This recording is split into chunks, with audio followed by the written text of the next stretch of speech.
मेरे प्रिय, आज का ये संदेश श्री नीम करोली बाबा महाराज जी की तरफ से आपके पास आया है और आपको मिला है। प्रिय, बाबा महाराज जी कहते हैं कि मैं अपने संदेश के माध्यम से ही अपने भक्त से, अपने प्रिय से जुड़ता हूँ और स्वयं से अपने भक्त को अपने साथ से जोड़ लेता हूँ। प्रिय, और बाबा महाराज जी कहते हैं कि मैं अपने हर संदेश के माध्यम से अपने भक्त का मार्गदर्शन करने आता हूँ। तो प्रिय, आप आज की इस वीडियो को अंत तक सुनिएगा। हो सकता है बाबा महाराज जी आपको कुछ मार्गदर्शन करना चाहें, कुछ आपको आपके जीवन में मदद मिलेगी। यदि आप यह संदेश पूरा अंत तक सुनते हैं तो संदेश में बने रहिएगा। आप पर बाबा महाराज की कृपा है, तभी आपको यह संदेश आज जाने और अनजाने आपके मोबाइल के स्क्रीन पे आ गया है। तो यह संदेश हो सकता है प्रिय आपके लिए। या बाबा महाराज जी के वचनों को सुनिए और अंत तक सुनिएगा। रिवाजों के पीछे भागने से पहले थोड़ा सोच ले बच्चे। मैं नीम करोली बाबा आज इस संदेश के माध्यम से तेरा मार्गदर्शन करने आया हूँ। तुझे कुछ बातों के बारे में समझाने आया हूँ जिसे तू अनदेखा कर रहा है और व्यर्थ की चिंता में तू रहता है। मेरे प्रिय, क्या उचित है और क्या अनुचित और किधर जाना है और किधर तुझे नहीं जाना है, इसका फैसला करना मनुष्य ही जानता है। और दैनिक जीवन में करता भी है एक फैसला, लेकिन कई बार सामान्य बातों में निर्णय लेते हुए जो विवेक तेजी से काम करता है, समस्या सामने आने पर वह कुंठित हो जाता है। बच्चे, परंपराओं के हम इतना पिछलग्गू हो गए हैं कि कई बार हमारे लिए विवेक से काम लेना भी मुश्किल हो जाता है। नहीं तो आंखें बंद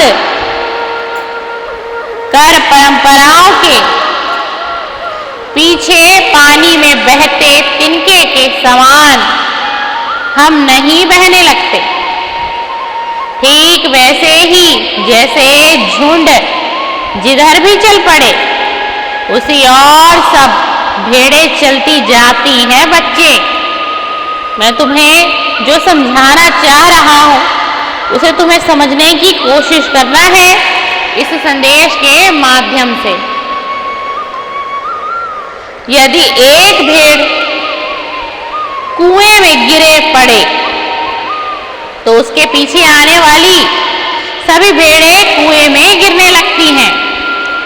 यह होता है देखा देखी में चलने का नतीजा। समाज में प्रचलित कितनी ही प्रथाएं ऐसी हैं जिनमें लाभ रत्ती भर भी नहीं है। देखा जाए तो उनमें हानि ही हानि नजर आती है। प्रिय, पर एक की देखा देखी दूसरा उसे करने लगता है।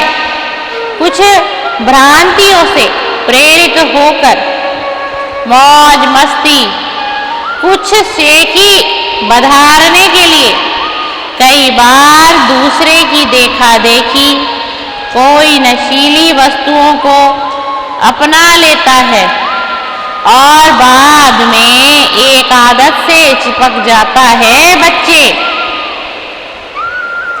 इससे शारीरिक और मानसिक स्वास्थ्य दोनों पर असर पड़ता है। आर्थिक नुकसान भी होता है, व्यवहार में भी परिवर्तन होने लगता है। क्रोध, आवेश, चिंता, निराशा, आलस्य, अविश्वास जैसे कितने ही मानसिक दुर्गुण उपजने लगते हैं।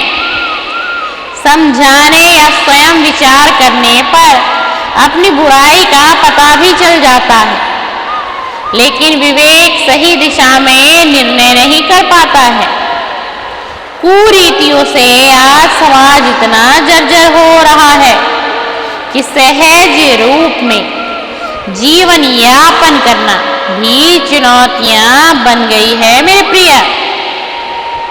पारिवारिक, सामाजिक जिम्मेदारियों की बात करें तो बच्चों को पढ़ाने, उनका विवाह करने जैसी चिंताएं माता पिता को अब बहुत परेशान करने लग गई हैं। यह पहले भी परेशान कर रही थी, लेकिन अब माता पिता की परेशानी बहुत बढ़ती जा रही है। और शायद तुम्हारे घर के हालात भी कुछ ऐसे ही हों, शायद तुम्हारे घर की समस्याएं भी कुछ इतनी जटिल हो मेरे बच्चे। यह संदेश तुम्हें किसी न किसी माध्यम से आज प्राप्त हुआ है। मैं तुम्हारा बाबा नीम करोली तुम्हारा मार्गदर्शन करने आया हूँ, तुम्हें कुछ समझाने आया हूँ, कुछ बतलाने आया हूँ। मेरे संदेश में अंत तक बने रहना, और यदि तुम अभी तक मुझसे नहीं जुड़े हो तो तुम मुझसे जुड़ भी जाना मेरे प्रिय।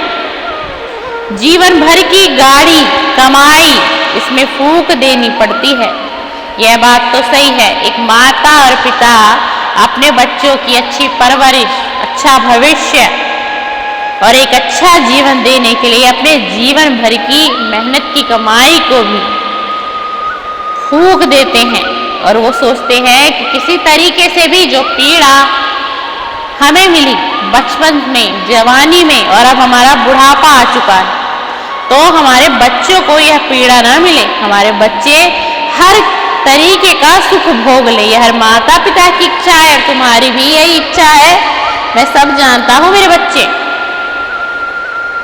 दहेज और सामाजिक आयोजनों के चक्कर में मध्यम वर्गीय परिवारों को क्षमता से अधिक खर्च करना पड़ता भी है। मुंडन, जनेऊ, मृत्यु भोज आदि में कमाई का दूसरे ऐसा कर रहे हैं, हम क्यों ना करें। विवेक का ऐसे हालात में परास्त होने जाना आम बात है। आम इंसान इन सबसे छुटकारा पाने के लिए छटपटा रहा है, लेकिन कोई रास्ता नहीं दिखाई पड़ता बच्चे। हमें हर कार्य या बात को उचित अनुचित की कसौटी पर कसना सीखना होगा। जो उचित हो वही करे, जो अपनाने योग्य हो वही ग्रहण करें, जो करने लायक हो वही करें। लोग क्या कहते हैं, क्या कहेंगे जैसे प्रश्नों पर विचार करते समय तुम्हें सोचना नहीं है कि समाज में दो तरह के लोग हैं, एक विचारशील, दूसरा अविचारी। विवेकशील 5 व्यक्तियों की संपत्ति, अविचारी 5 लाख व्यक्तियों की संपत्ति के समान वजन रखती है। विवेकशीलों की संख्या सदा ही कम रही है। वन में सिंह थोड़े और सियार बहुत रहते हैं। सिंह की एक दहाड़ हजारों सियारों के हुआ से अधिक महत्व रखती है। विचारशील वर्ग के थोड़े से व्यक्ति कदम बढ़ाने का दृढ़ निश्चय कर लें तो व्याप्त विकृतियां वैसे ही दूर हो जाएंगी मेरे बच्चे, जैसे प्रचंड सूर्य का उदय होते ही कुहासा छट जाता है। मैंने इस वीडियो के माध्यम से तुम्हारे जीवन का मार्गदर्शन कर दिया है, और मैं उम्मीद करता हूं कि तुम्हें आज का संदेश समझ में आया होगा मेरे भक्त, मेरे प्रिय, मेरे बच्चे। तो तुम इस संदेश के हर संदर्भ को समझना और इस पर कार्य करना, और रिवाजों के पीछे भागने से पहले तुम थोड़ा सोच लेना अपने बारे में, अपने कुटुंब के बारे में, अपने परिवार के बारे में, और जो जीवन तुम जी रहे हो, जो जीवन तुम यापन कर रहे हो, इस जीवन के बारे में तुम अवश्य सोच लेना मेरे प्रिय। तभी तुम्हें एक दिन सफलता प्राप्त हो पाएगी, तभी तुम्हारी मेहनत रंग लाएगी, तभी तुम्हारे जीवन में उजियारा होगा और तुम्हारा भी भविष्य सूरज की रोशनी की तरह चमकेगा। मेरे प्रिय, मैं तुम्हारा बाबा नीम करोड़ी तुम्हें बहुत सारा आशीर्वाद आज देकर जा रहा हूँ। इस वीडियो के माध्यम से तुम्हें भी देके जा रहा हूँ, तुम्हारे कुटुंब को, तुम्हारे परिवार को भी मैं ब्लेस करके जा रहा हूँ। और मैं भी तो यही चाहता हूँ कि मेरा हर भक्त हमेशा सदा हंसता खेलता मुस्कुराता रहे, तुम्हारे घर में सुख समृद्धि और धन का आगमन हो।